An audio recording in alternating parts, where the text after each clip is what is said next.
খালেদা জিয়ার সার্বিক অবস্থা বিবেচনায় নিয়ে বিএনপি চেয়ারপারসনের জন্য যেটি মঙ্গলজনক সেই চিকিৎসা পদ্ধতি অনুসরণ করা হবে এমনটাই জানিয়েছেন তার ব্যক্তিগত চিকিৎসক ডক্টর এজএডএম Zahid Hossain. The London clinic হাসপাতালের সামনে মঙ্গলবার রাতে এক ব্রিফিংয়ে তিনি কথা বলেন পর্যালোচনা শেষে মেডিকেল বোর্ড আরও কিছু পরীক্ষা নিরীক্ষার পরামর্শ দিয়েছে। আগামী 2-1 দিনের মধ্যে আরও 2 জন বিশেষজ্ঞ চিকিৎসক দেখবেন খালেদা জিয়াকে।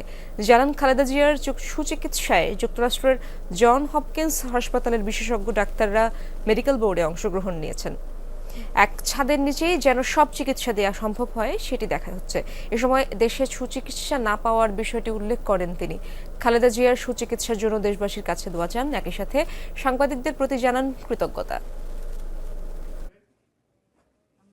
চিকিৎসার ব্যাপারে আমাদের যে পদ্ধতি, অর্থাৎ উনি তো এখন ঔষধ দিয়ে চিকিৎসা চলছে লিভারের জন্য, কিডনির জন্য, হার্টের জন্য, ডায়াবেটিস, প্রেশার, রিউমাটয়েড আর্থ্রাইটিস প্রত্যেকটির জন্য।